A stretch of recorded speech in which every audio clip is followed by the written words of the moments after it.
Hello friends, आज हम अपने इस लेक्चर में गोलीय पृष्ठ पर अपवर्तन का सूत्र का लेक्चर नंबर 2 पढ़ने वाले हैं। इससे पहले वाले लेक्चर में हम अवतल पृष्ठ पर अपवर्तन का सूत्र पढ़ चुके हैं जो यही आया था, और अब की बार हम एक ऐसे पृष्ठ पर जो कि उत्तल है उस पृष्ठ पर हम अपवर्तन का सूत्र का अध्ययन करने वाले हैं। इसके लिए हमने पुनः एक ऐसा पृष्ठ लिया गोलीय जो क्या था, उत्तल था, और इसका अपवर्तनांक क्या था, N2 था, और यह N1 वाले अपवर्तनांक में रखा गया है।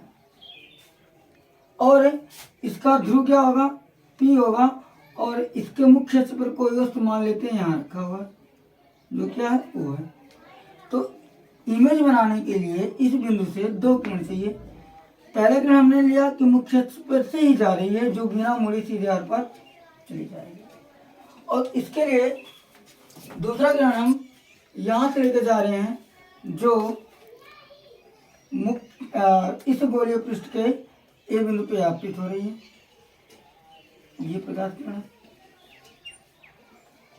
और इस बिंदु को हम मान लेते हैं ए। क्योंकि जब भी यह प्रकाश किरण यहाँ पहुंचेगी इस बिंदु पर, तो यहाँ पे होगा इसका अपवर्तन, और अपवर्तन कितना होगा, किस दिशा में होगा, इसको पता करने के लिए सबसे जरूरी चीज होती है अभिलंब। तो सबसे पहले हम इस बिंदु से इस पृष्ठ पे लंब डालते हैं, और यह लंब इसके वक्रता केंद्र से जाएगा, और इसका वक्रता केंद्र यहाँ कहीं होगा। मानते हैं वक्रता केंद्र की 80 है, तो यहाँ से हम एक लंब डालते हैं। ये लंब क्या होगा, यही होगा।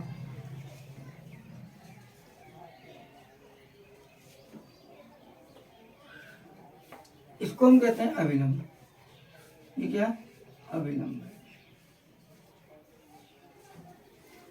और यह अभिलंब है, क्योंकि अगर ये पृष्ठ नहीं होता तो यह प्रकाश किरण कुछ ऐसे जाता, ऐसे चला जाता।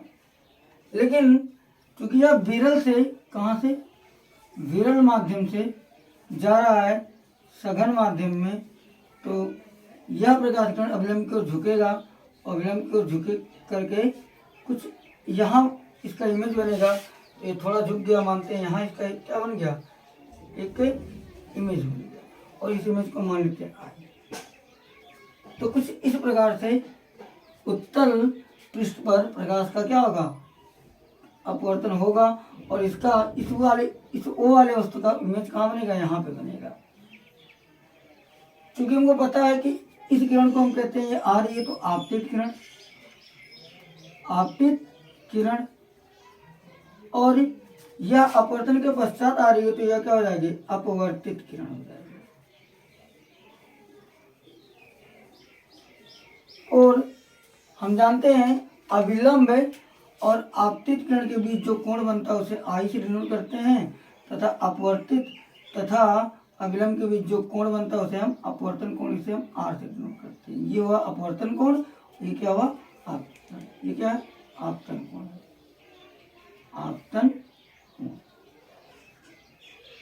और यह है अपवर्तन कोण।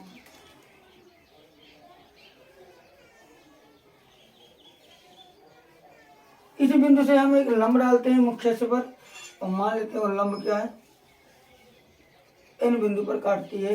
लंब क्या हो जाएगा, एन। लंब क्या होगा, एन होगा। और इसी किरण आरेख का हम उपयोग करके, जैसे पिछली वीडियो में हमने पूरा इस सूत्र का डेरिवेशन किए थे, ऐसे ही इसे किरण आरेख का उपयोग करके भी हम इसी सूत्र का डेरिवेशन करने वाले हैं। सबसे पहले हम चिन्ह परिपाटी के अनुसार ये दूरियां लिख लेते हैं। वस्तु की दूरी क्या होगी, PO। क्योंकि अब प्रकाश किरण इस दिशा में जा रही है, दूरी इस दिशा में नाप रहे हैं, तो PO का मान क्या होगा, माइनस, PO क्या होगा, माइनस U। ऐसे ही अगर जो हम PC की मान करें, ये PC का मान होगा प्लस R, क्योंकि प्रकाश भी इसी दिशा में जा रही है और दूरी भी इसी दिशा में, और PI का जो मान होगा वो होगा B प्लस का भी होगा। और हम यह फिर से मानते हैं कि ये द्वारक अगर जो छोटा होता है, द्वारक है छोटा होता है, यन बिंदु कहाँ पे होता है, P पे होता है। यदि द्वारक छोटा होता तो यन बिंदु P पर होता, अतः एन के जगह पे हम क्या यूज करेंगे, पी यूज करेंगे। ऐसे ही ये बहुत सारे कोण बन रहे हैं, इस कोण को हम मान लेते हैं अल्फा, और इस कोण को मान लेते हैं बीटा, और इस कोण को मान लेते हैं गामा। और इसी अल्फा बीटा गामा के कोणों का उपयोग करके हम इस डेरिवेशन का प्रूव करने वाले हैं। तो सबसे पहले हम अपवर्तन का नियम लगाते हैं, जो क्या स्नेल का नियम लगाते हैं। और हमको पता है स्नेल का नियम साइन आई बटे साइन आर बराबर होता है N2 बटे N1, और इसका पूरा यहाँ करेंगे तो हो जाएगा N1 साइन आई बराबर N2 साइन आर। तो यदि ये जो कोण है आई और आर बहुत छोटे होते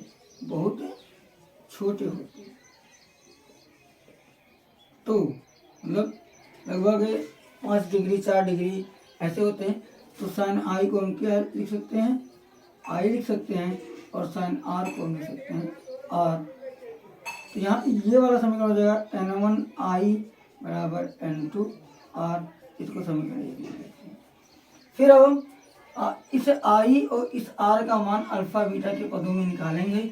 तो आई जो है वह ओ ए सी का क्या है, एक बहिष्कोण, ये त्रिभुज बन रहा है ओ ए सी, तो इसमें अंतःकोण है बीटा और अल्फा, आई का इसका बहिष्कोण है।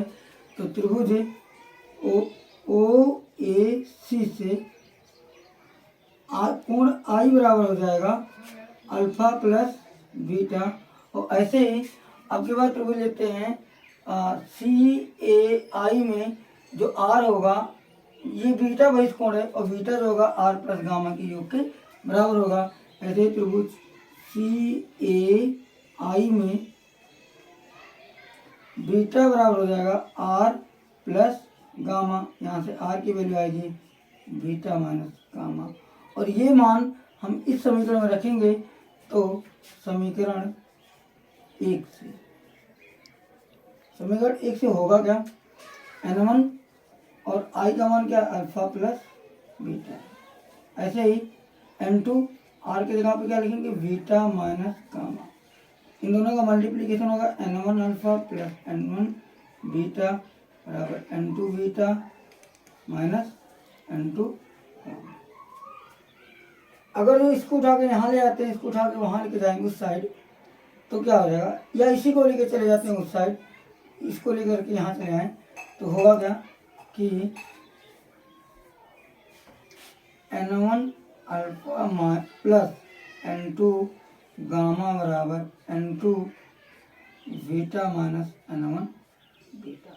इन दोनों में बीटा कॉमन है, तो बचेगा N2 माइनस N1, यहाँ हो जाएगा बीटा, यहाँ हो जाएगा N1 alpha plus N2।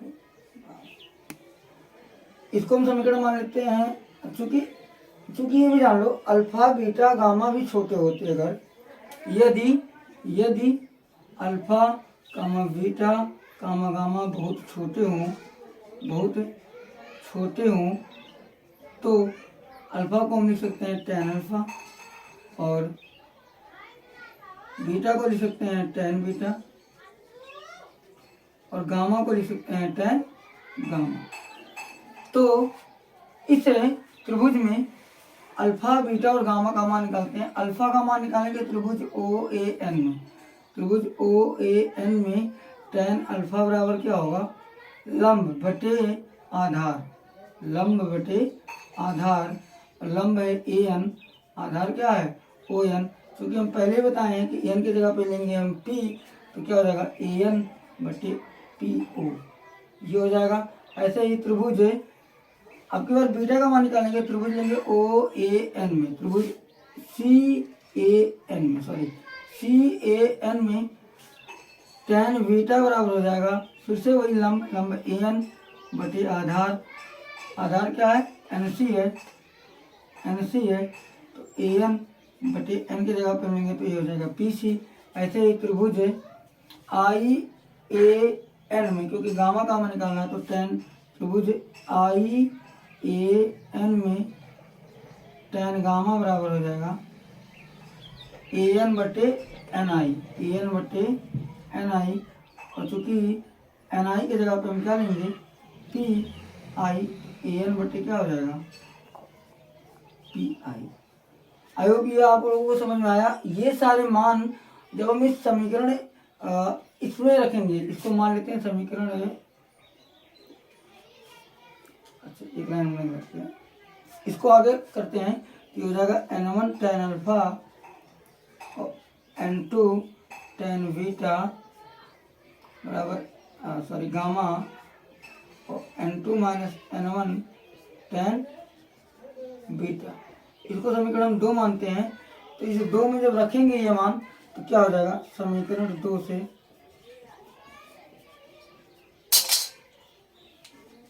n1 tan alpha का मान कितना है, ए एन बटे P O plus n2 tan gamma का मान कितना, ए एन बटे पी आई, ऐसे ही n2 माइनस n1 बटे इंटू tan बीटा, और tan बीटा का मान कितना, ए एन बटे पी सी, ए एन बटे पी सी।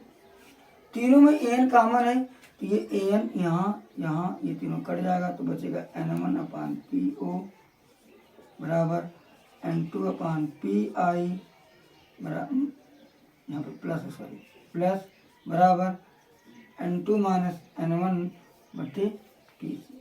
और ये P O P I P C का मान यहाँ से अगर जो रख देते हैं तो हो जाएगा n1 बटे पी ओ का मान कितना है, minus you plus n2 P I का मान कितना है, वी है बराबर n2 माइनस n1 बटे पी सी का मान कितना है, प्लस का आर। और इसको हम आगे यहाँ सॉल्व करते हैं तो हो जाएगा, ये प्लस वाला पहले, ये माइनस वाला बाद में, तो हो जाएगा n2 upon V minus n1 upon U बराबर n2 माइनस n1 बटे आर। ये हो गया अपवर्तन का सूत्र। और यदि वायु में रखा हो तो n1 का जो मान होगा वो 1 हो जाएगा, और n2 को हम n2 ना मान करके क्या मानेंगे, n मानेंगे, तो n2 की जगह पे हो जाएगा n बटे वी माइनस n1 की जगह पे 1 अपान यू बराबर n2 की जगह पे n माइनस 1 बटे आर। तो ये क्या होता है, अपवर्तन का सूत्र है।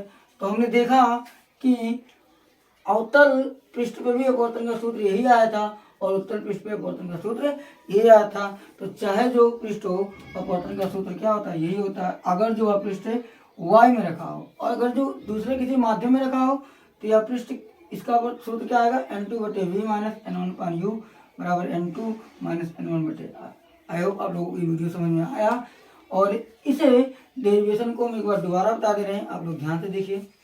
हमने क्या किया, एक अवतल पृष्ठ लिया जिसका ध्रुव ने क्या माना, पी माना, और इसके मुख्य अक्ष पर एक वस्तु लिया ओ। तो इसके लिए हमें 2 प्रकाश किरण चाहिए। एक तो हमने इसके मुख्य अक्ष से गुजारा जो बिना मुड़े सीधे आर पर निकल जाएगी, और दूसरा प्रकाश किरण अल्फा कोण बनाते हुए इस पृष्ठ पे आपतित किया, जो बिंदु ए पर क्या हुई, आपतित हुई।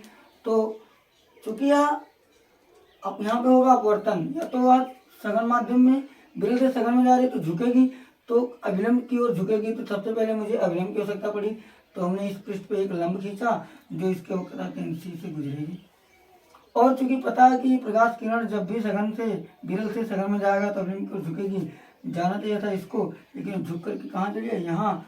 तो ये कुछ इस जगह पे इसका इमेज बनाएगा, और इस बिंदु को हम मान लेते हैं इस ओ वाले बिंदु का प्रतिबिंब है। और चूंकि यह आ रही है तो आपतित किरण, तो अभिलंब और आपतित किरण के बीच बने कोण को आपतन कोण कहते हैं। और ये अपवर्तित किरण है, तो अपवर्तित किरण तथा अभिलंब के बीच बने कोण को हम कहते हैं अपवर्तन कोण। इसे आर से और इसे आई से प्रदर्शित करते हैं। और ये सब कोण में ये अल्फा, ये बीटा, ये गामा कोण मान लिया, और यही सारे कोणों के यूज से हम आगे डेरिवेशन किए हैं।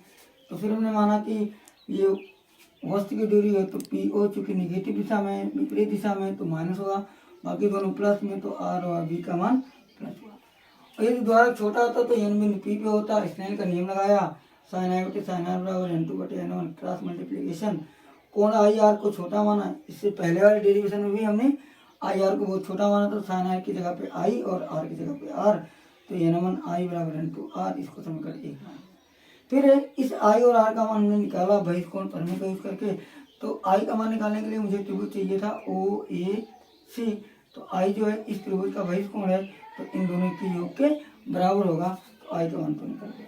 फिर आर का मान निकालने के लिए मुझे ये त्रिभुज चाहिए था सी ए आई में, तो त्रिभुज सी ए आई में बीटा जो है बहिष्कोण है, तो beta R O plus gamma के योग के बराबर होगा। वैल्यू पुट किया, तो आर का मान बीटा माइनस गामा, ये वैल्यू यहाँ पे पुट किया, कैलकुलेट किया थोड़ा, और ये सूत्र ये समीकरण आया n1 alpha plus n2 gamma n2 minus n1 beta. और यदि अल्फा बीटा बहुत छोटे तो अल्फा को tan अल्फा, बीटा को tan बीटा, गामा को tan गामा, तो ऐसे अल्फा की जगह पे हमने n1 tan अल्फा और गामा की जगह लिखा n2 tan gamma, n2 minus n1 into beta की जगह पे लिखा tan बीटा। फिर इन सारे त्रिभुजों से tan alpha tan beta tan gamma का मान निकाला, और जो ये खुला ये सब आया, और इसी मानों को इस समीकरण जब रखा, कैलकुलेट किया, तो हमारा ये सूत्र प्राप्त हुआ। आई होप आप लोगों को ये समझ में आया होगा।